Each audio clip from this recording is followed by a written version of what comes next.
What is that plant? It's oregano. Your gardener gave it to me. You're very popular.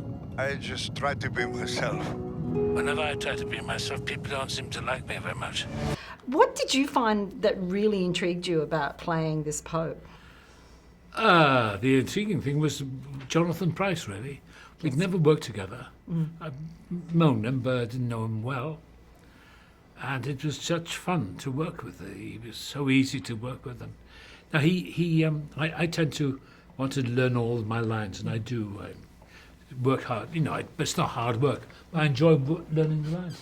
And I show up and Jonathan's kind of free and easy, and a lot of fun to work with. And then Fernando Moraes and the art direction, and Tracy with the producer, everything, the crew, the film crew, the Italian crew, wonderful. And it beats working for a living. Do you know the Beatles? Yes, I know who they are. Of course you do. Eleanor Rigby. Who? Eleanor Rigby. No, I don't know. You know, Yellow Submarine. Dum-dum-dum-dum. Yellow Submarine. That's silly. I think Jonathan said there was a little bit of fun, like he was number one and you were Oh, Sir he's number yeah. two, right? Yeah, and I put on my trailer Sir number 2. And then he put Sir 200. No, we had a lot of fun. I emailed him, I said, dear number 1, it's number 2 calling, Sir number 2. Right person. Church needs to change, and you could be that change. It could never be me. When Pope Francis was actually appointed, that people were putting pictures up of you, so Yeah. there's sort of a physical resemblance in some ways. Yeah, So yeah. It's not an image I see when I look in the mirror, but there you go. It's. So you were destined to play him. I think so. Yeah, yeah. But how did you prepare for it? Was it purely from the script? I mean, did you? Well, I looked in the mirror and then thought, yeah, you can do this. I was very wary at the beginning of playing a living pope. I didn't think, I'm not a Catholic, and I have very conflicting views about organized religion. But given that it was this pope who I felt a great deal of empathy with, not because of his faith, but because of what he was saying he wanted to do and could do as a leader for society and the world in general. And so those things that he talked about, which is the talking about the dispossessed, talking about refugees, the environment, climate change, building bridges and not building walls, was very important to me in wanting to be that man and to be able to represent those views. Yeah. I can no longer sit on the chair of St. Peter. You're mistaken. You are. Silence! I cannot play this role anymore.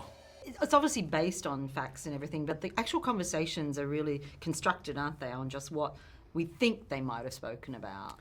Yeah, of course. I mean, they did have 3 meetings during the period between the 2 popes, Benedict and Francis, but nobody knows what they've said. But what Anthony McCarthy, the writer, did, he took a lot of sermons and books and interviews from Benedict and Francis, and so took the ideas and combined what they say in a dialogue.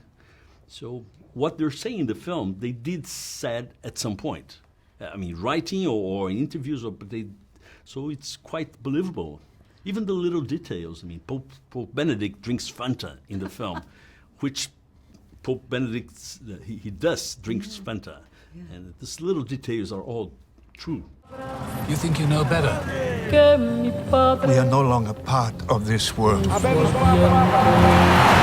Do you feel like it has, I mean, it seems to have so much relevance to today and the change, especially in the Catholic Church, and that did you feel there was important themes there that people are really No, I think what's good about the film, beyond the actual story of the Vatican, is the religious politics of 2 opposing forces coming together, 2 opposing opinions.